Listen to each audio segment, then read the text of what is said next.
Chers frères et sœurs, je vous souhaite un bon sabbat et je me réjouis de partager la parole avec vous ce matin. Mais avant de le faire, je vous invite à prier ensemble. Notre Père, nous voulons te remercier pour ce moment que nous pouvons partager ensemble.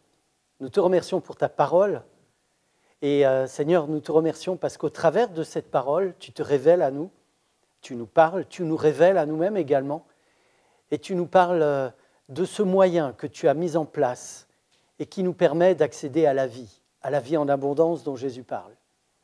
Alors Seigneur, rends-nous attentifs à ta parole, guide-nous et remplis-nous de ton esprit pour que nous puissions être touchés par toi ce matin. Nous t'en prions et nous t'en remercions au nom de Jésus. Amen. Eh bien, je voudrais vous raconter cette histoire que la Bible nous conte dans ce personnage qui vient voir Jésus un jour. Alors Jésus est là, il est en chemin, nous dit le texte, donc il est très probablement accompagné de ses disciples, accompagné comme souvent d'une foule. Si vous lisez le texte un petit peu plus loin que là où on va le lire, vous vous rendrez compte qu'il y a effectivement une foule qui entoure Jésus. Donc Jésus est en chemin et voilà qu'un homme accourt et il se jette, le texte nous dit, il se jette à genoux devant lui et il lui pose une question. Cette question semble tellement cruciale, tellement importante pour lui qu'il est capable. Alors c'est un notable, c'est quelqu'un d'important dans la société, quelqu'un de connu, et ce personnage va se jeter à genoux aux pieds de Jésus. Est-ce que ça vous est déjà arrivé? Est-ce que ça t'est déjà arrivé d'avoir une question qui t'habite et qui te travaille au point que tu te jettes à genoux devant le Seigneur? Alors, c'est une chose de s'agenouiller devant le Seigneur dans son salon ou dans sa chambre. C'est une autre chose de se jeter à genoux devant une foule. Et cet homme n'hésite pas un seul instant. Il arrive, il court. Le texte nous dit qu'il court. Il accourt et il se jette à genoux devant Jésus et il lui dit « Bon maître, qu'est-ce que je dois faire pour hériter la vie éternelle ?» Vous connaissez l'histoire? Il s'agit de celui qu'on appelle le jeune homme riche. Parce que dans Matthieu le qualifie de jeune homme, et dans Marc, c'est marqué que c'est un homme, tout simplement. Ce jeune homme, c'est quelqu'un qui a, pendant toute sa vie, fait tous ses efforts pour observer la loi de Dieu, pour faire les choses de la manière la plus correcte possible. C'est quelqu'un de bien. C'est un homme dont on dit certainement, à l'époque de Jésus, que c'est vraiment un exemple. Et cet homme-là vient au pied de Jésus et lui dit « Qu'est-ce que je dois faire pour avoir la vie éternelle ?» Cet homme, en fait, se rend compte que malgré tous ses efforts, malgré tout ce qu'il a mis en place dans sa vie, malgré l'observation des commandements, malgré le fait qu'il respecte cette parole qui dit que ton oui soit oui, que ton non soit non, ce qui vient en plus vient du malin. Cet homme qui vraiment s'est engagé auprès du Seigneur, cet homme qui probablement donne sa dîme régulièrement, va le sabbat rejoindre les croyants pour adorer Dieu. Probablement que cet homme, et c'est certain, à l'époque de Jésus, cet homme connaît par cœur des portions entières de la Bible. Cet homme-là en arrive au point de dire « Je n'ai pas la vie ».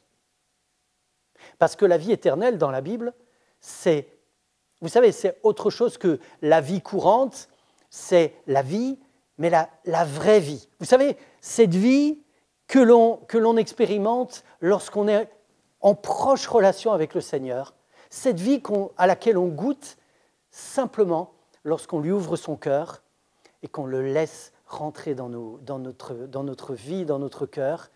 Et cette vie, eh bien, cet homme ne l'a pas. Il ne sait pas où il en est. Il ne sait même pas comment sortir de là. Il a même le sentiment qu'il doit être complètement reprogrammé. Et il ne peut pas avancer ainsi parce qu'il ne vit pas. Cet homme a même le sentiment qu'il devrait peut-être renoncer à tout ce qu'il sait, à tout ce vécu qu'il a eu jusque-là. Il a le sentiment qu'il doit tout remettre en question pour enfin vivre. Il a besoin d'être renouvelé et cet homme se sent chargé, se sent fatigué, se sent même désespéré. Cet homme est en échec parce qu'il a mis en place toutes sortes de choses. Quand Jésus lui cite les commandements, tu aimeras ton prochain comme toi-même, je résume, ton père, ta mère, tu ne tueras pas, pas de faux témoignages, etc. Cet homme va répondre à Jésus, j'ai observé toutes ces choses depuis ma jeunesse. Et pourtant, je n'ai pas la vie. Jésus est en face de cet homme et il voit sa détresse.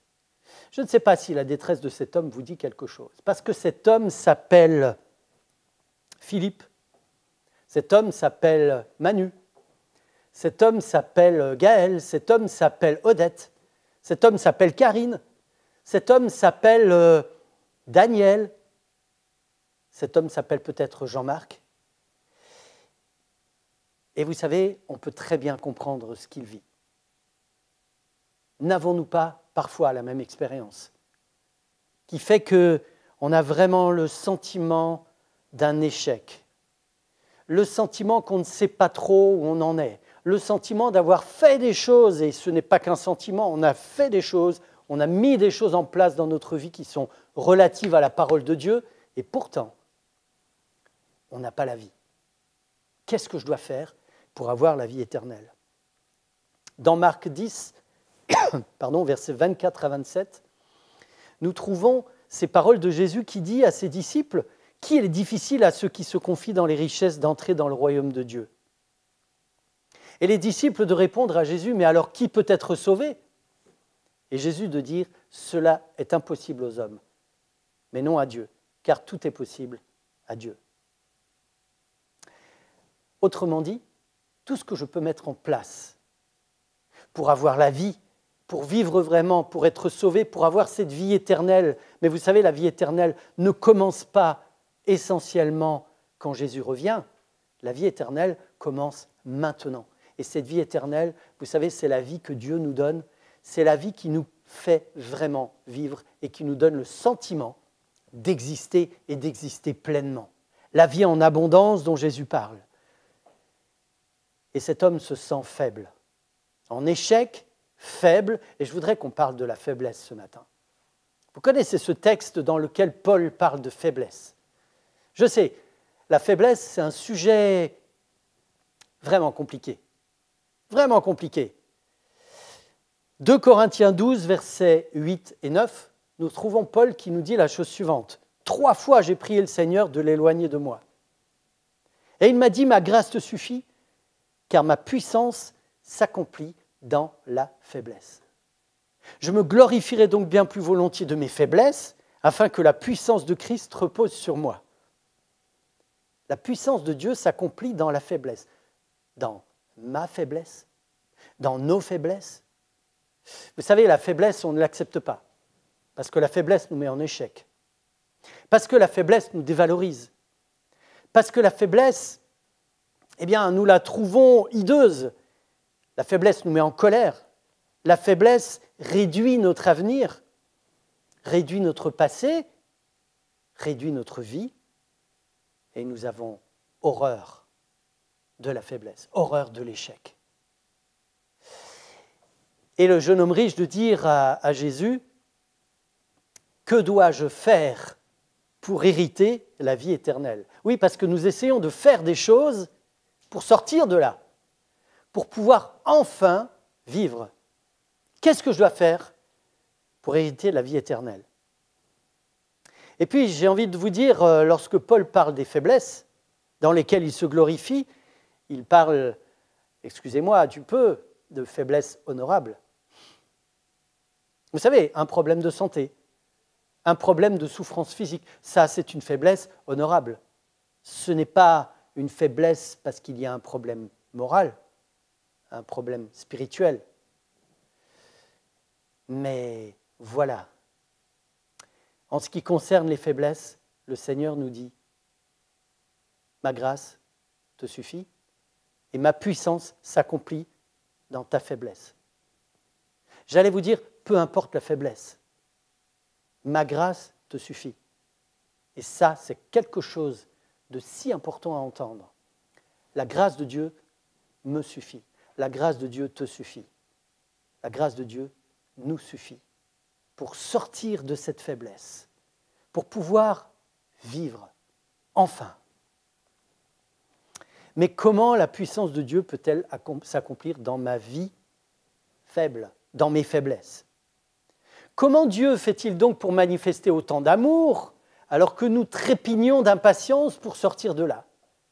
Comment l'amour de Jésus peut-il se manifester envers ce jeune homme riche qui vient se jeter à ses pieds pour lui dire « Qu'est-ce que je dois faire pour avoir la vie éternelle ?» Comment l'amour de Jésus va-t-il pouvoir répondre à cette angoisse existentielle dans laquelle se trouve cet homme et dans laquelle, parfois, nous aussi, nous nous trouvons? Et quand je dis parfois, j'ai envie de vous dire, c'est peut-être lorsque nous acceptons d'ouvrir les yeux, de regarder.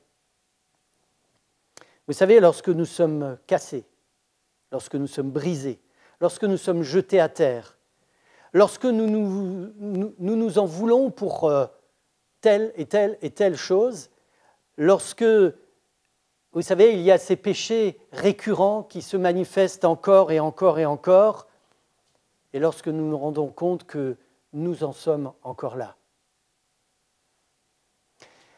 Là, nous avons un sentiment de faiblesse. Là, nous nous trouvons dans une situation dans laquelle c'est tellement compliqué parce que nous ne savons plus comment faire pour nous en sortir. Alors, Seigneur, puisque tu le dis, accomplis ta puissance dans ma faiblesse et ta grâce me suffit. Oui, la grâce de Dieu est suffisante et si puissante pour nous permettre de vivre. C'est par ta grâce, Seigneur, que tu viens dans nos vies, que tu nous ramènes à toi, que tu nous ramènes à la vie. C'est par ta grâce que nous revenons à la vie. J'ai envie de dire, il s'agit d'une résurrection. Enfin, ce n'est pas moi qui ai envie de le dire, c'est la parole de Dieu. Il s'agit d'une résurrection. Et comme le disait Paul dans Colossiens 3, versets 1 à 3, Paul nous dit, si donc vous êtes ressuscités avec Christ, cherchez les choses d'en haut où Christ est assis à la droite de Dieu. Affectionnez-vous aux choses d'en haut et non à celles qui sont sur la terre, car, et Paul le dit, car vous êtes morts et votre vie est cachée avec Christ en Dieu. Voilà ce que le péché nous fait. Voilà ce que la faiblesse nous fait. Nous faire mourir.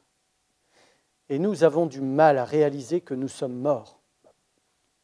Le jeune homme riche, lui, se jette aux pieds de Jésus, désespéré, littéralement désespéré. Je vous rappelle que c'est un notable, et que ce notable n'en a cure du regard des autres. Tout ce qu'il veut, c'est une réponse à sa question. Cet homme est désespéré. Il se jette aux pieds de Jésus. Qu'est-ce que je dois faire pour avoir la vie éternelle? Le constat, c'est que nous sommes morts. Je vous invite à lire dans Colossiens 2, versets 10 à 15, Colossiens 2, versets 10 à 15, où Paul nous dit « Vous avez tout pleinement en lui, qui est le chef de toute domination, de toute autorité. » Tout pleinement en lui. Et c'est en lui que vous avez été circoncis d'une circoncision que la main n'a pas faite, mais de la circoncision de Christ, qui consiste dans le dépouillement du corps de la chair. Ayant été ensevelis avec lui par le baptême, vous êtes aussi ressuscités en lui et avec lui par la foi en la puissance de Dieu qui l'a ressuscité des morts. Écoutez bien, verset 13, « Vous qui étiez morts par vos offenses et par l'incirconcision de votre chair, de votre nature, il vous a rendus à la vie avec lui. » Comment ? En nous faisant grâce pour toutes nos offenses. Il a effacé l'acte dont les ordonnances nous condamnaient et qui subsistait contre nous, et il l'a détruit en le clouant à la croix. Il a dépouillé les dominations, les autorités, et les a livrées publiquement en spectacle en triomphant d'elles par la croix. Paul déclare tout simplement qu'à cause de nos péchés, à cause de notre nature de péché, nous sommes morts. Autrement dit, sans avoir vécu cette grâce de Dieu dans notre vie, sans avoir vécu la puissance de Dieu dans notre faiblesse, dans nos péchés, dans notre mauvaise nature, nous sommes morts. Et c'est pour ça que le jeune homme riche vient voir Jésus, désespéré, parce qu'il sent tout simplement qu'il ne vit pas. Qu'en est-il de toi? Qu'en est-il de moi? Parce que ce que le Seigneur veut, c'est nous permettre de vivre, et de vivre chaque jour. Parce que lorsque nous sommes vivants, vous savez, nous sommes un petit peu comme des gens infectés, mais pas par un virus, par l'amour de Dieu, et nous devenons contagieux. Et nous commençons à rayonner autour de nous tout simplement parce que nous vivons. Je me souviens, lorsque j'étais adolescent, en fin d'adolescence, on va dire début de l'âge adulte, je travaillais dans une usine pour payer mes études. Et je me souviens de cet ouvrier qui travaillait, vous savez, c'était du travail à la chaîne, donc il fallait suivre. Et il travaillait sur la machine à la droite de moi. Et j'ai senti à un moment donné son regard qui pesait sur moi. Il avait arrêté de travailler, il me fixait. Alors je me suis tourné vers lui à un moment donné et je lui ai demandé ce qui se passait. Et il m'a dit une chose qui m'a étonné à ce moment-là. Il m'a dit, il y a une force qui se dégage de toi. Alors ça m'a bien fait rire sur le moment, mais aujourd'hui je comprends ce que c'était. En fait, c'est la vie que le Seigneur me donnait, qui me permettait d'être vivant, mais vivant au point où il le voyait. Vous savez, c'est ce que le brigand sur la croix a vécu également. Cet homme était mort. Avant de mourir, il était déjà mort. Il était mort à cause de ses offenses, et il le reconnaît d'ailleurs.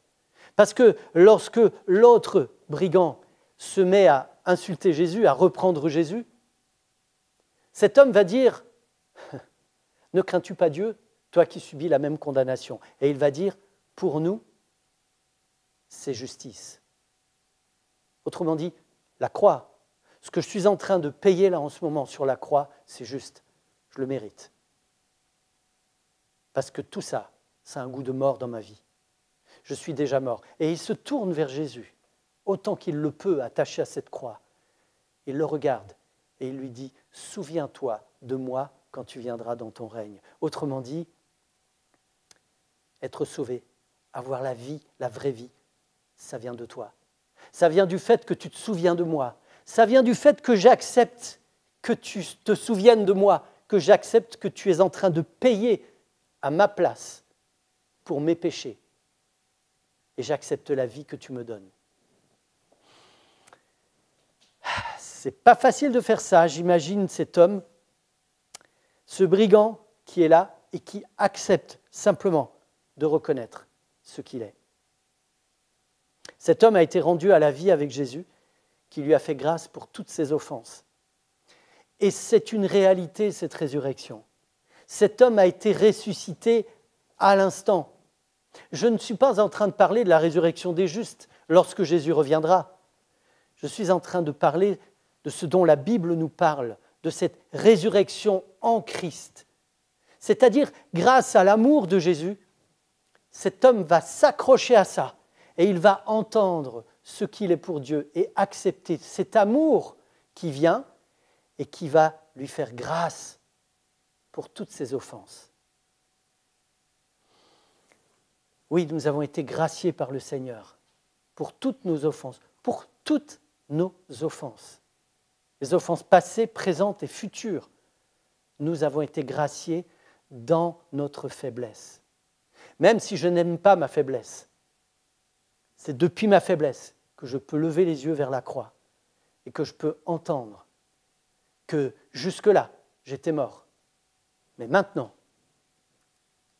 je suis vivant grâce à Jésus, grâce à l'amour de Jésus, grâce au pardon qu'il me donne, grâce tout simplement à cette absolution qu'il m'accorde, à cette grâce que je reçois. Je ne le mérite pas, mais c'est juste un effet de son amour pour moi.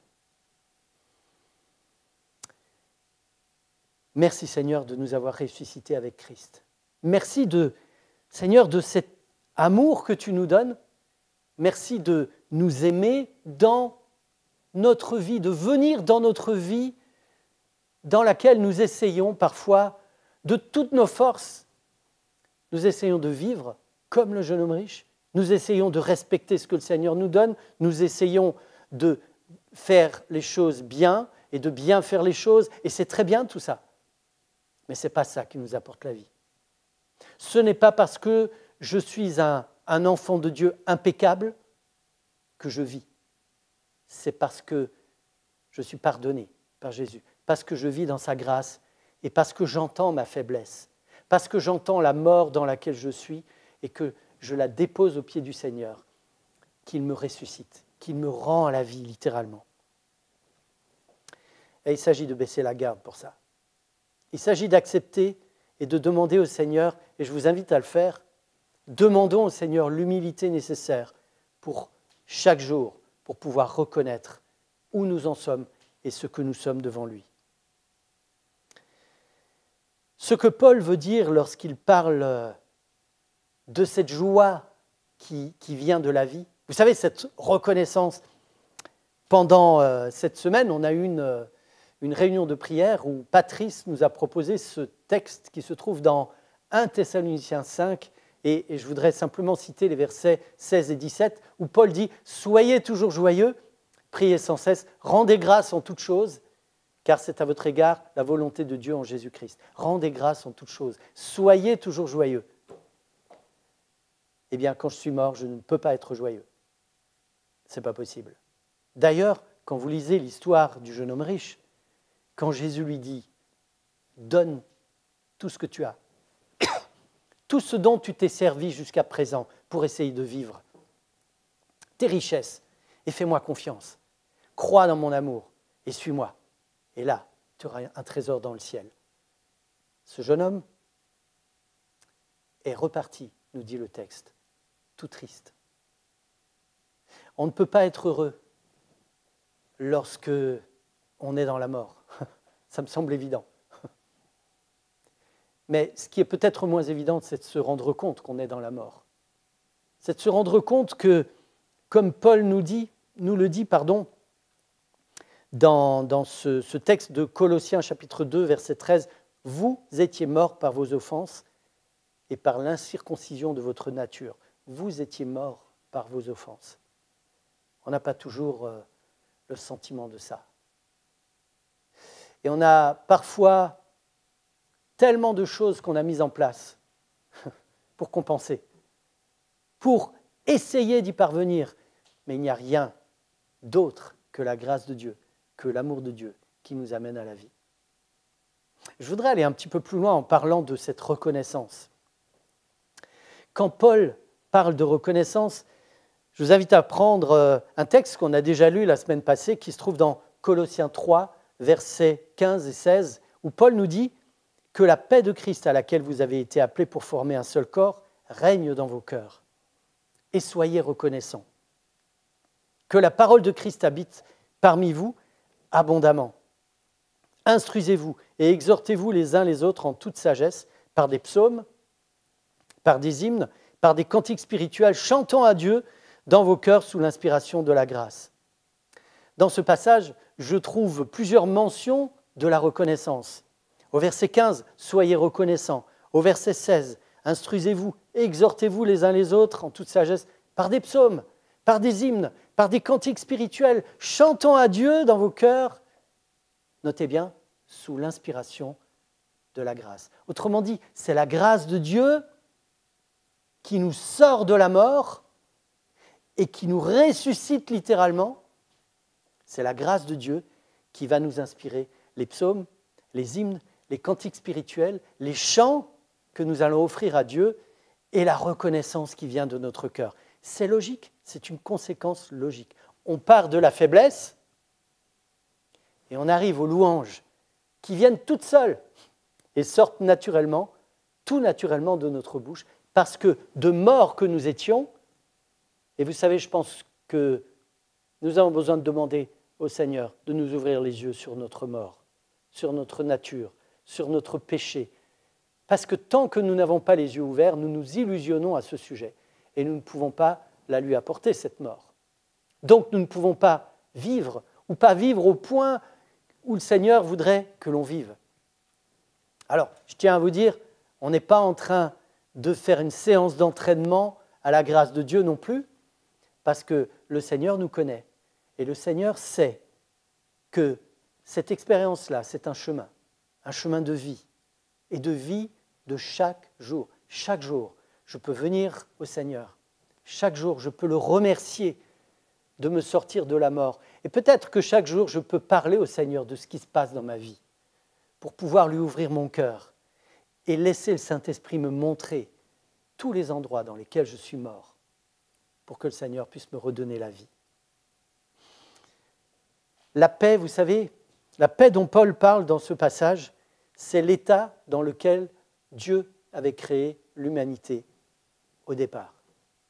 La paix, la joie, la reconnaissance, le bonheur. Eh bien, il n'est pas étonnant que nous aspirions tant à la paix, tant à la reconnaissance, tant au bonheur, tant à la joie. Il n'est pas étonnant. Et cet état-là, dans lequel Dieu nous a créés au départ, se manifeste à chaque fois que nous sommes dans ce lien de grâce avec le Seigneur. Le Seigneur nous ressuscite littéralement. Et cette victoire, Paul nous dit qu'elle est gagnée.